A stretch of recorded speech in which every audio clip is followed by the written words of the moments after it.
Hello, friends, and welcome back to Malicious Compliance Stories. All right, buckle up. Today's story takes us on a Thanksgiving road trip turned highway showdown. But before we begin, best way to support our channel is to leave comments, like, and subscribe with the turned-on bell so you don't miss the new video every single day. Here we go. Traffic cop Karen learns the zipper method the hard way. This happened during my drive south for Thanksgiving.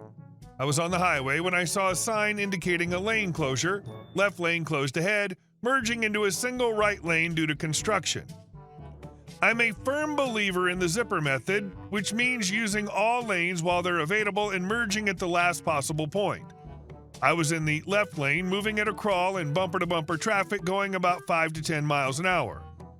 As I approached the 200-meter point where the lane would officially end and cones would force traffic into the right lane, I noticed there was a small pickup truck behind me, cool dude, and a small SUV in front of me, self-proclaimed traffic police lady.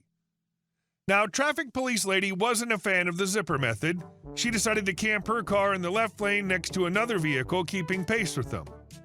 Even though there was clearly a stretch of road about 200 meters long ahead where she could have moved up, she was still crawling along at the same slow speed as everyone else, 5 to 10 miles per hour.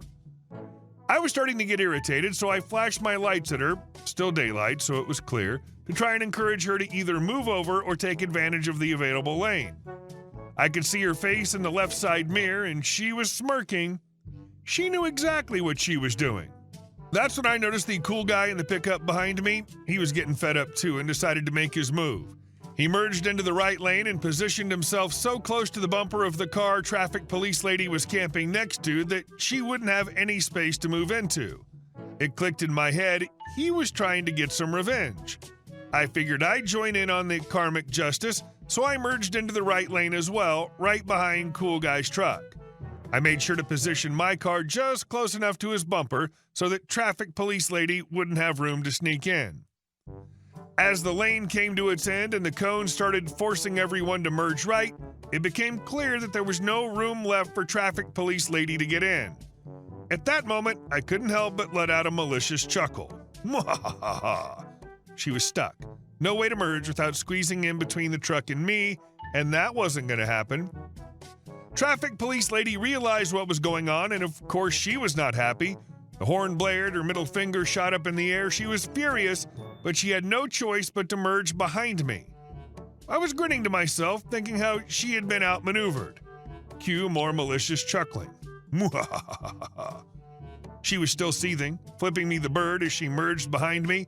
Meanwhile, cool guy in the truck rolled down his window, gave me a thumbs up, and I gave him one right back.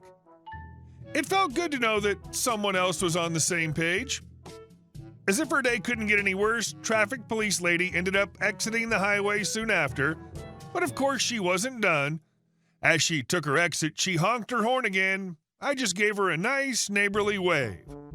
I figured she was probably congratulating me on delivering some much-needed justice, and I decided to return the favor with a wave of my own. All in all, it was a small but satisfying victory, with a little bit of revenge served in the most inconvenient way possible for someone who thought they could play traffic cop without any regard for others. It's always nice when karma catches up with people like that. Oh, this is so satisfying. Traffic police lady got a hard dose of play stupid games, win stupid prizes. I get that some people think they're the highway justice warriors, but camping in the left lane just slows everything down for everyone. Props to OP and cool pickup guy for teaming up. This was the perfect execution of petty, non-violent karma. And our second story. Manager demands, stay in your lane. Watches chaos unfold when I do. Some background. I'm a retail manager, and the company I work for leases a space within another store. This gives me full control over my section, and no one else has any authority over it. Since my location's one of the smallest, I only see my boss about 3 to 4 times a year and am generally left to run things on my own. The store manager where I lease space isn't my boss, and she can't discipline or fire me unless she goes through me, or my boss if she wants to write me up. My boss and I get along just fine, but the store manager and I don't see eye to eye. The store I'm in has one of the worst ratings in the district. It's honestly terrible, about 10% of what it should be. The managers are all very sensitive about it. About 10 days ago, a rude customer came in asking for help with an item from the main store. I was in the middle of something, and I didn't know where the item was, so I sent her to the other counter to wait for one of their employees to help her. Long story short, she wrote a long complaint claiming that both I and the associate who helped her were rude and not doing our job. Typical retail complaint, really. She even said that we were just standing behind the counter doing nothing instead of helping her. A manager from the main store, who I'm not fond of, came to talk to me about it a week ago. I explained the situation to her, but she didn't believe me. She said she's seen me interact with her associates before and that from now on, I'm not to help with anything in their area. I'm supposed to stick to my own section, which is fine because they're a lot busier than I am. Normally, I assist with the overflow of customers, but now, according to her, I'm not allowed to. She's technically in a lower position than me, but she's twice my age, so I just said, okay. It's been a week, and I'm thoroughly enjoying rejecting every customer who comes to me for help with items outside of my section. I've instructed my associates to do the same. The store's understaffed, and with me no longer helping out, customers are complaining even more. I'm curious to see how long it'll take her to come back and apologize. I'm definitely not going to apologize first. Meanwhile, the ratings keep dropping, and I'm seriously considering advising every customer who asks for help to file a complaint about the staffing issues. You're playing retail chess while that manager's still learning checkers. Honestly, I can't blame you for embracing the stick-to-your-section directive. If someone insists on shooting themselves in the foot, why stop them? It's not like you were obligated to help in the first place. But going above and beyond was clearly keeping their sinking ship somewhat afloat. This beauty of a situation is that you're doing exactly what she demanded, and it's highlighting how reliant her team was on your willingness to pick up the slack. If she doesn't swallow her pride soon, those ratings will nosedive even further, and she'll only have herself to blame. And our last story. How I caught a tenant stealing power from my parents. My parents own a fourplex apartment building, and they've been managing it for as long as I can remember. However, recently my dad's health has started to decline due to age-related mental issues. It's been heartbreaking to witness, but I've stepped in to help with the day-to-day management, including paying the bills and overseeing the property. While sorting through the bills, something caught my eye. The building's communal electric bill covering the outdoor lights, hallway lighting, and the laundry room had suddenly spiked a few months ago. It didn't make any sense. The bill, which had always been predictable and manageable, now showed patterns of use consistent with something like an air conditioner. There isn't an air conditioner on that meter, and each apartment has its own separate meter. I knew something wasn't right. I had my suspicions immediately. One of the tenants, Karen, has been a thorn in our side for years.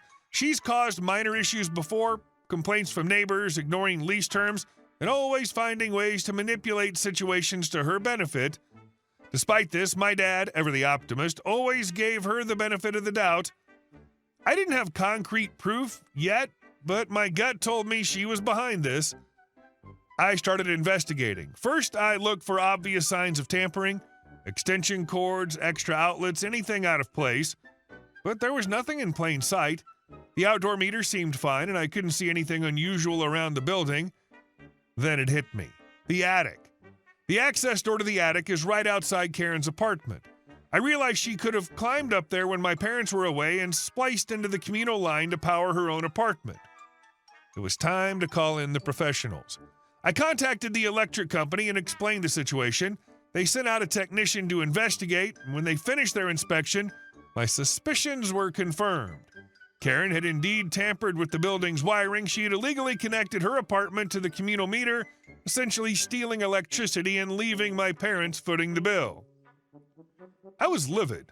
My parents have worked so hard to provide affordable housing and maintain a decent living environment for their tenants. For someone to exploit my dad's declining health and take advantage of his trust was infuriating. This wasn't just a financial issue, it was a violation of their kindness and goodwill. I confronted Karen with the evidence. She denied everything at first, of course. Her excuses ranged from, "I don't even know how to do that," to, "Maybe it was like that before I moved in." When I told her that the electric company had already traced the tampering to her unit and had photographic evidence, she changed her tune. She tried to cry and claimed she couldn't afford her electricity bills and didn't know what else to do. At this point, I had no patience left. I told her flat out that her actions were criminal. Not only was she stealing, but she had also created a safety hazard by tampering with the wiring. I informed her that I would be contacting a lawyer to proceed with legal action. She tried to bargain, begging me to work something out, but I wasn't going to let her off the hook that easily. I made it clear that she was responsible for repaying the stolen electricity costs and that her lease was terminated effective immediately. If she didn't vacate within the legally allowed time frame, I'd be filing for eviction. As for the legal action, I've already spoken to a lawyer. We're suing her not only for the cost of the stolen electricity, but also for damages caused by her tampering. The electric company's been very cooperative, providing all the documentation we need to back up our case. In the end, Karen's antics have finally caught up with her. My parents' trust and generosity were taken advantage of, but we're not letting it slide. The building's now secure, the wiring's been fixed, and I'm making sure nothing like this ever happens again. If Karen thought she could outsmart us, she was sorely mistaken. Tampering with electrical wiring to steal power? That's not just unethical, it's dangerous. I have to give major props to the OP for staying calm, gathering evidence, and handling it through proper channels. Karen's excuse about not being able to pay her bills is laughable. If she had the smarts to rig the wiring, she could have figured out how to budget. Actions have consequences, and Karen finally learned that the hard way. Hey guys, thank you all for watching the video. I'll see you in the next one.